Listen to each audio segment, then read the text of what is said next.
یہ وہ 11 جگہیں ہیں جہاں پہ کل بھارتی فوج کا جو محکمہ تعلقات عامہ ہے وہ اپنے صحافیوں کو، غیر ملکی جو میڈیا ہے اس کے نمائندگان کو لے کے آیا اور کہا کہ جی یہ کہاں پہ دیکھے، یہ چوکیاں ہمارے پاس ہیں، یہ وہ والی چوکیاں ہیں جن کے بارے میں ہمیں یہ پیغام دیا گیا ہے۔ صرف یہ 11 چوکیاں چھوڑی گئی ہیں، یہ چوکیاں جو ہیں ان کو چھوڑ کر اس کے اپوزٹ جو پاکستان نے پوزیشن بنائی ہے وہ اب بہت بہتری والی جگہ کے اوپر ہے۔ یعنی اب ان چوکیوں کو آکوپائی کرنے کے لیے پہلے جتنی قربانیاں، پہلے جتنا خون نہیں دینا پڑے، ٹھیک ہے۔ اور اب تو یہ ہوگا نا کہ بس ادھروں آواز ہی لانی ہے، نان سے ہیں کھلوتا ہے کہ چل رہا ہے، انہوں نے کہا نہیں پا میں چل رہا ہوں اے ہونا، ٹھیک ہے۔ انہوں نے کہا کہ اب ان چوکیوں پہ یہ جو 11 کی 11 چوکیاں ختم کی گئی ہیں، ان کے اپوزٹ جو پاکستان کی فوج نے اپنی پوزیشنیں لی ہیں، یہ جو پوزیشنیں بنائی ہیں، اب ان چوکیوں کو خالی کرنا جو ہے وہ کرانا جو ہوگا بھارت کی طرف سے وہ بہت آسان ہوگا، اور اب یقیناً بھارت بھی ان چوکیوں پہ نہیں بٹھائے گا کیونکہ وہ اندر سے یرکا ہوا ہے کہ ہم ان چوکیوں کے اندر کوئی ایسا سسٹم لگا کے اتنا چلے گئے ہوں جس سے ان کی جشوشی ہو رہی ہو تو وہ یہ چوکیاں آگے دوبارہ آباد نہیں کریں گے۔ اور یہ بات آپ نے ذہن میں رکھنی ہے کہ بھارت جو چوکیاں بناتا ہے اس میں وہ گن کے پاکستان میں اگر اس پاکستان کی چوکی کے اندر اگر 8 لوگ ہیں تو بھارت نے 16 سے 20 لوگ رکھنے ہوتے ہیں۔ پھر پاکستان کی چوکیوں کے پیچھے سے سپلائی جاتی ہے جوانوں کی بھی اور سامان کی بھی اور اسلحے کی بھی، ٹھیک ہے۔ وہ اپنی سپلائی وغیرہ وہیں پہ رکھتے ہیں تو وہ چھوٹی سی ایک پنڈ بھی آباد کر لیتے ہیں اس کے پچھلی سائڈ کے اوپر۔ ان کا چوکیاں چھوڑ کے بھاگنا جو تھا ایک بہت بڑا واقعہ تھا۔ اب اگر یہ چوکیاں ادھر پہ ہم بیٹھے رہتے ہیں، اب وہ آگے اپنی یہ وضاحت پیش کرتے ہیں اور اوپر سے سیلاب آ جاتا تو ہیلی کے ذریعے بھی سپلائی نہیں ہو سکتی تھی، کیونکہ ہیلی جیسے نیچے آتا پرلی طرف سے انڈین جو ہے اس پہ فائر کرتے، تو پھر اس لیے یہ ضروری کیا گیا۔ اوکے ٹھیک ہے، جنگ کے اندر یہ ہوتا ہے، لیکن وہ جو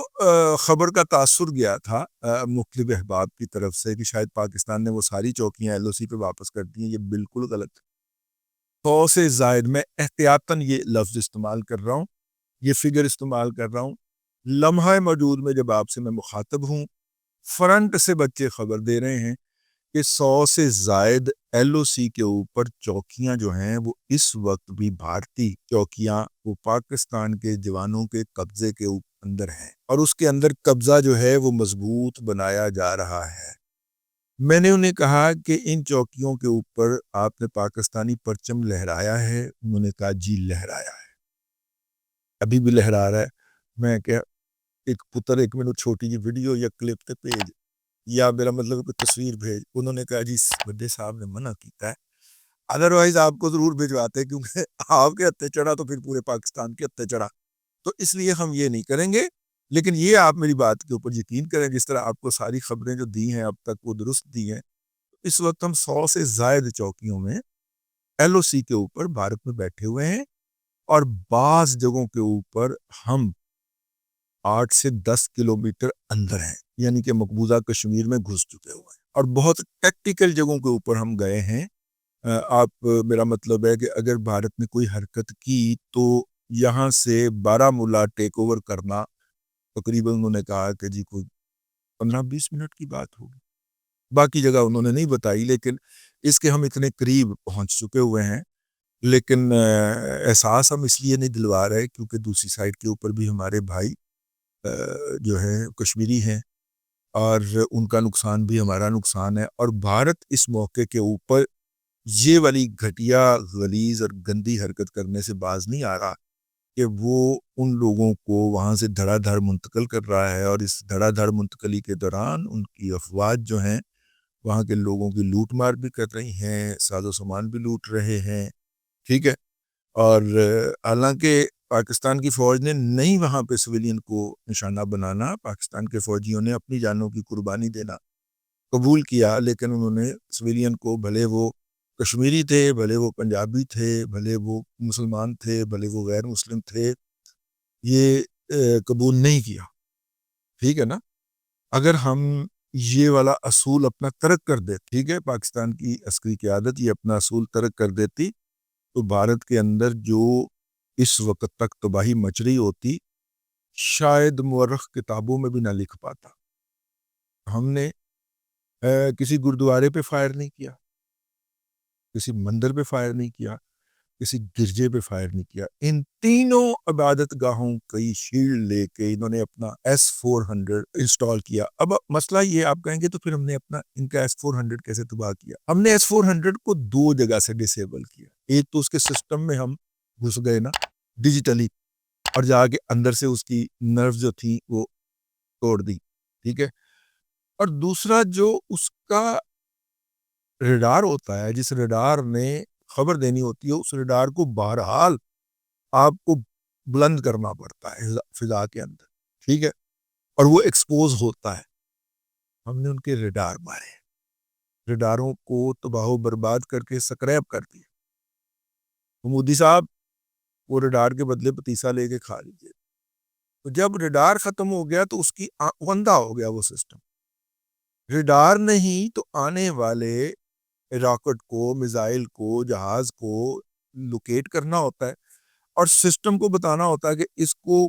کل کرنے کے لیے یا کاؤنٹر کرنے کے لیے کون سا میزائل نکلے گا۔ جب ریڈار ہی نہ ہو گیا تو پھر وہ سسٹم بتا ہی نہیں سکتا، اور اگر سسٹم بتا بھی دے اندر سے کہ فلانا میزائل مارنا ہے تو نربس تو اندر سے